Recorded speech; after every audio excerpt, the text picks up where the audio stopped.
All right. So now, in the early 1980s, you and Aaron Spelling made the decision to part ways. Yes, we did. Talk about that. Well, I think that we just wanted to do different things. I'll speak for myself. Aaron can certainly speak for himself. We had had a great run. We had great success. We had great chemistry working professionally. I had left ABC and Screen Gems, Columbia Pictures Television, because I wanted to be a producer. I wanted to make movies. As our company grew, I suddenly found myself running a company again. Aaron deferred to me in matters of business and organization, although we spoke about all our major decisions. And I was sitting there with a payroll that went on for pages, people coming in and saying, well, this union's going to strike, and the assistants want a raise, and we have to negotiate a new deal with Fox over the stages. And I thought, what am I doing? I'm right back running a company, and I really don't want to do that anymore. I wanted to produce. I wanted to be there. I wanted to be on the stage every day, if not every day, most days. I wanted to be involved in the process, and I was being pushed further and further away from it. And also I wanted to do movies, and although Aaron and I did a few movies, he was not that interested in doing movies, because in television the producer is king, and in movies the director is king. And he was uncomfortable with that position. I mean, I didn't like it much either, but I still wanted to do some. And so Aaron wanted to stay in television. As I say, he'll speak for himself, but he would have been happy if we had every time period on television was a Spelling Goldberg show. And I didn't want to do that anymore. So what projects did you have in the works, in development, in production, when you decided to I forget. split? Well, we still had some shows on the air. I forget which ones they were, but we had some shows on the air, which we continued to, work on together, but we decided to go our separate ways. And then it was funny, because we got back together for lunch one day. Everyone knew we weren't in business anymore, except with the current material. We were having lunch, and Aaron said, I wonder if we could come up with a show by the end of lunch that we could sell at ABC. I said, why not? And so we did. We came up with a show to take place at the police academy about young cops going through the academy. And we called ABC. He and I got on the phone with them. We said, from the lunch. And we said, a lot of people have the last Monet, the last Picasso. We're going to give you an opportunity to have the last Spelling Goldberg. What do you mean? We thought you guys were out of business. Well, we're going to do one more show, and we're offering you the opportunity. Oh, of course, we're interested. And that became T.J. Hooker. And that's how T.J. Hooker was so creatively developed. It almost sounds like it was sport for the two of you. The thing is, when we started in business, we had $10,000 in the bank and didn't know what you couldn't do, so we just did it. And we were still just doing it. We thought if we had a good idea, why wouldn't somebody want to buy it? And if it was a good idea, why wouldn't it be successful? And so that's how T.J. Hooker came into being. So we changed it. We couldn't afford to shoot guys going through the academy. So we took, after we shot the pilot at the academy, we took William Shatner and we put him on the street, and a couple of the recruits we put with him, and it became just another cop show. And in fact, the network was very upset. The original name of the show was Hooker. And Broadcast Standards came and said, you can't call a show Hooker. We said, why not? It's the guy's name. Yes, but you can't call a show Hooker. I thought, I bet we get a big rating. But you can't do it. I said, okay, well, it's his name, so we'll call it T.J. Hooker. That's fine. So we had T little J Hooker. But it was acceptable to them because it was a guy's name. That's, so at what point did William Shatner come into the process? Early on, we wanted to get a veteran actor, a known person to anchor the show for us, and we were fortunate that Shatner decided to do it. And then we cast Adrian Zmed and Jimmy Darren and Heather Locklear. Talk about happening upon Heather Locklear. Well, Aaron and I mean, we've both been around a few years. Whenever we get together and talk, we still can't remember whether we cast her in T.J. Hooker first and then she went into Dynasty, or she was in Dynasty and we cast her in T.J. Hooker. But she wound up doing 2 shows at the same time. Yeah. As I recall, as she tells it, she did T.J. Hooker first. Then I'm right, Aaron. She had that face. I mean, that face. She was beautiful. She was the epitome of a Southern California girl. She was beautiful. She had a great smile. At the time, we didn't think of her as this sex symbol, but. Now, considering you and Aaron were split up at the time, how did your roles change from your usual process in making T.J. Hooker, or did they? No, we did it the same way. We fell back into the same old pattern. It had worked for us before. It was a highly efficient way for us to do it, particularly since, again, it was our money. Now, when it's your money, you watch it very carefully. Now, the show, during its run, moved from ABC to CBS, correct? Yeah, it started at ABC on Saturday night at 8 o'clock, I think. It did reasonably well. And then they canceled it, and then CBS picked it up. And then I think we did it on late night for 1 year. That's my recollection. So how long in total did you make the show? 3-4 years. I may be confusing it with SWAT. Maybe that's what we did late at night. I don't remember, but yeah, but it did move to CBS, yeah. So all told, still a pretty good run for something you cooked up over lunch. Oh, absolutely. And as a matter of fact, as Nick G., the director of Charlie's Angels movie, did an homage to me, to my surprise, in the opening scene of Charlie's Angels when they're on the plane. What comes on the screen is T.J. Hooker, the movie. He said, "That's my homage to you." And doesn't one of the characters then say? Yes. One of the characters say, LL Cool J says, "Oh my God, another movie from an old TV series." So we were spoofing ourselves with Charlie's Angels, and the other guy says, "What are you going to do?" He goes, "Walk out," and he opens the door and they jump out. It's a great gag. Yeah, it was. It was very well done. So now, you went off on your own, early 80s. One of the projects that I want to get you to talk about a bit, in 1984, you executive produced the ABC movie, Something About Amelia. Talk about that. Something About Amelia was, again, one of the highlights of my career. A woman working for me, running my company, named Deborah All, very bright woman, came to me and said, "We should do a movie about incest."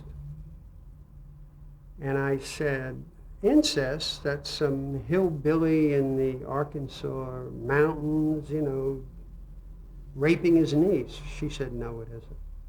And she gave me books to read about incest and how prevalent it was and how it wasn't relegated to some backwoods. It was happening in our society. And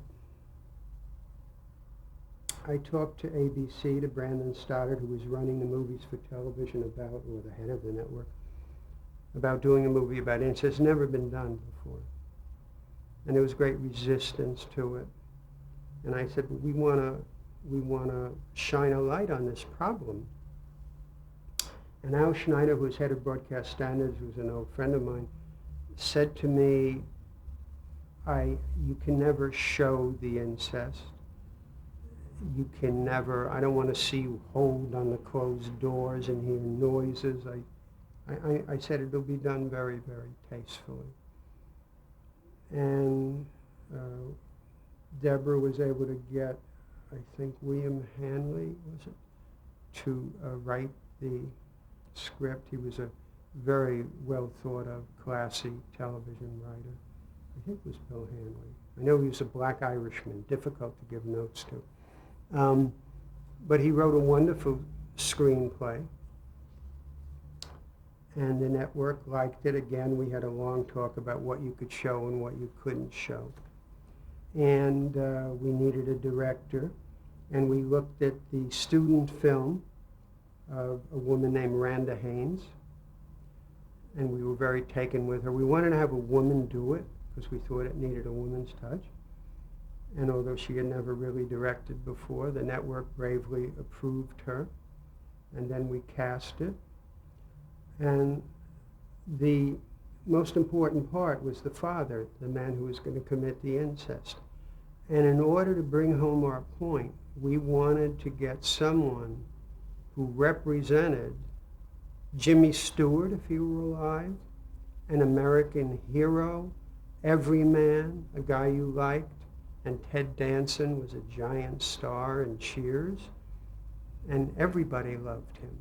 And he was, you know, it was very important to get somebody who you went, oh my God, he did it. Anybody could fall into that trap. And then we were very fortunate to get Glenn Close to play his wife, and this wonderful young actress named Roxanne Zoll to play the little girl. And again, it was, Randa did a great job. It was a wonderful script. And a funny thing, we showed it at the press tour, and there was silence in the room. They came out, and we were going to have a, you know, little talk. I'm sitting on the stage next to Ted Danson. These people are walking in, and they look at him like this. And he said to me, tell me again why I should do this part. He said, I'm telling you one thing. If they start coming toward me, I'm standing behind you. It was a very, very powerful, it was very brave of Ted to do it. And it was a very, very powerful film. And we enlisted the aid of one of the, or Deborah really got him, Dr., I forget his name, who was one of the leading authorities on incest, child abuse. And we arranged to put one of those numbers on after the show where you could call for the children to call if they had a problem.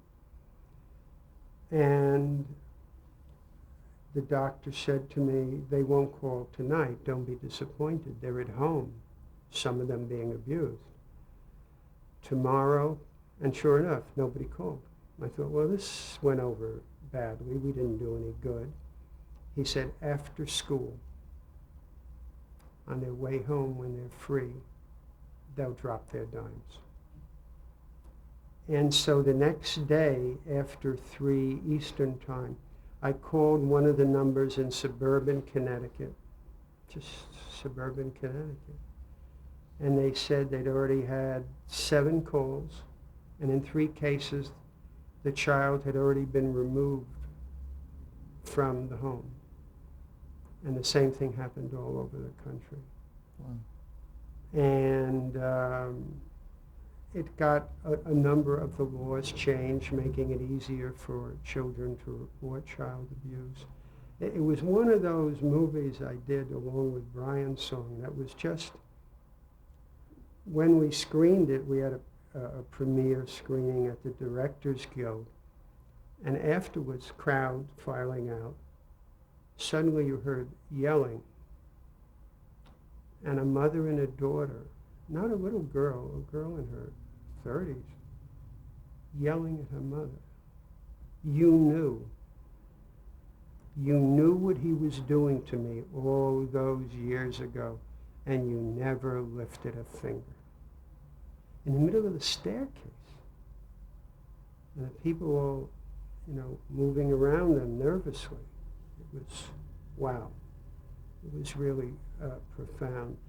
And that was a great feeling because we not only got a huge rating. It was the highest rated movie of the year.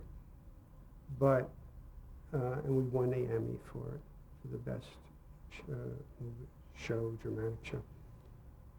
But we made a difference. And if you can do that on television, if you can use the power of television to affect society in a positive way, that's the best of all possible worlds. And so that was a rare experience. And a great piece of work. Thank you. And of course, Randa Haynes went on to have not too bad a career after that. Yes, she did. Glenn Close didn't. Do so badly either. Now, also in 1984, you executive produced the ABC series Paper Dolls. Yes. Talk about that. Paper Dolls had begun as a movie for television. I had developed a piece about a script about one woman who stays behind, and the other woman who goes on to become a fashion model. They were best friends, and then she's missing the life of a child and a husband, and he comes back, and she comes back to see her friend, and her friend's daughter is gorgeous, and she wants to take her friend's daughter and make her a star, and we've heard that song before. Brandon Stoddard, again, my friend Brandon, read the script, and he said, why should we do this? It's just like every other movie we've done. I said, well, I did read an article in New Yorker magazine about these teenage models, these 15-year-old girls, which was then very, very new, who were in these very adult commercials, and how interesting it is. They're kids, but they're seductive. Why can't we take this and he said, let's do that. And that script became Paper Dolls. And the movie went on the air. It did well. It was a lot of fun. I cut it down so that it was like a pilot, and I showed it to the network, and so they bought the series. Introducing Nicolette Sheridan. Whatever happened to Nicolette Sheridan? Nicolette Sheridan was actually, it was very funny when we were casting the pilot. I was sitting next to Brandon, and actresses would come in. We were sitting kind of this theater, and they would be on stage. And Nicolette came in, and she was breathtaking. I mean, she was gorgeous. And she said to the casting director, do you mind if I lie down while I do this scene? And the casting director said, no, go right ahead. So she lied down, and Brandon said to me, she's hired. Yes, so. And she still doesn't look too bad. No, that was a long time ago. No, I'm still friends with Nicolette. She's a good girl. So we're going to push forward to your time at 20th Century Fox. Before then, you did say that one of the things that you wanted to do when you split up with Aaron was make some movies. Yes. You did make some movies. Just want to briefly get a couple of highlights. Please. Well, certainly one of my favorite films from that era was War Games. Yeah, it was a great movie. Great movie. He said. Huh? He said very. No, it was again one of those movies that was a lot of fun to make and was a success commercially, but we had a point to make with it, and I think we made it, and it was terrific.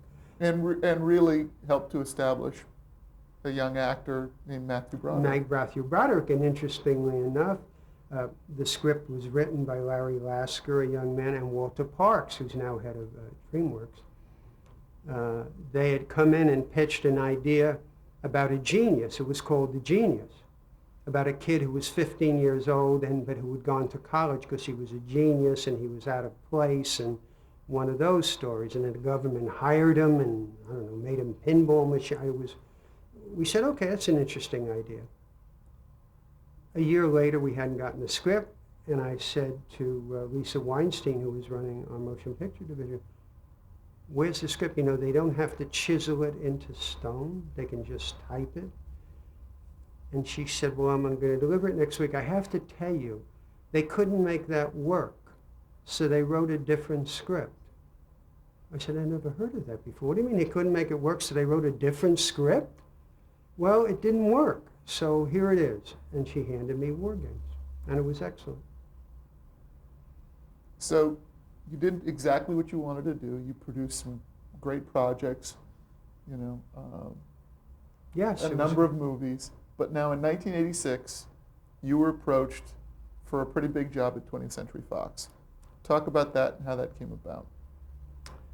Yes, well, it was, I guess I'm restless, and I guess I had been used to a certain level of action my whole life. And an independent producer, it wasn't happening fast enough for me. I didn't have enough aggravation. I needed more. I was having too much relaxing time. So I decided I wanted to go back and run. I'd never run a movie studio also. At the same time, I had been offered a job running programming at CBS and coming back to ABC. Nobody knows this, but I was offered those jobs all at the same time. And Barry Diller said to me, my old assistant, who is now the chairman of Fox, said to me, why do you want to go back and run programming at ABC? I thought you did that 25 years ago. What is he going to discover something new about Thursday at 8 o'clock? I mean, don't be silly. You've never done a movie studio, you should do this. And I had met with Larry Tisch secretly in Chicago. And on Michael Eisner's suggestion, he had said to Larry, you got to get, he said to Michael, I need someone to save CBS. He said, well, you should get Leonard Goldberg. I don't think he'll do it, but you have to get him. And that was a whole other story that we can go into at some other time, flying in secret to Chicago to meet Larry Tisch.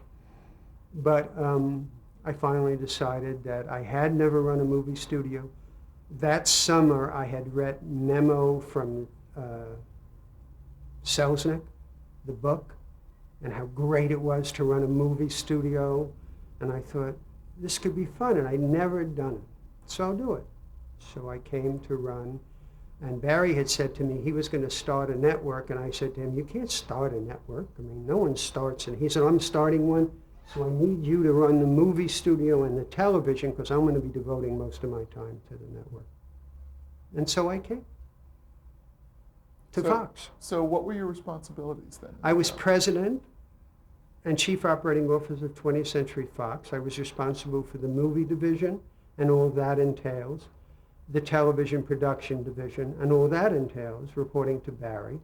And because Barry wanted to have time to go do his network. Now talk about working with Diller. Obviously the relationship had to have changed since the last time you two worked together. Yes, it did.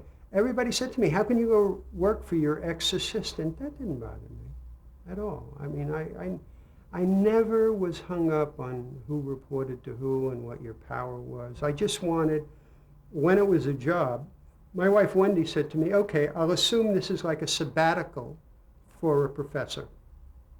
You're taking a sabbatical from the entertainment industry because obviously I was taking a 80% cut in pay, maybe a 90% cut in pay. Of course, you can never make as much money as you did when you're interviewed. But is this something you want to do? And, go play. So there I went.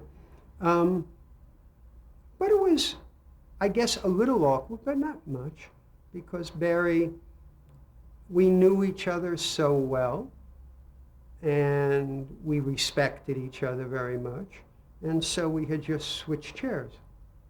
But he, as I said, he wanted to really focus on his network, so I had a pretty free hand in doing what I was doing. Well, we're going to focus chiefly on the television shows that the studio developed at that time, but we'll touch on some of the films. But let's hit some of the highlights from your TV slate. Starting with the Tracy Ullman Show. When I came, the Tracy Ullman Show was already slated to go on television. Jim Brooks, who I had known since he wrote an episode of That Girl, that's how far back Jim and I went. And then he developed Room 222 for the network, which I happen to have loved. I thought that was a great show. And I just think he's one of the true great creative talents in our business. And I had never heard of Tracy Ullman, but I saw the show, and the most important thing to me was Jim's faith in something. If Jim has faith in it, you pay attention. So then out of Tracy Ullman. Well, Tracy Ullman also was the first show that people took the Fox network seriously for. It was the first one that was critically acclaimed by the critics and kind of gave them some gravitas. Oh, in comedy. Yeah. Certainly. Do you want to change, James? Yeah. Okay.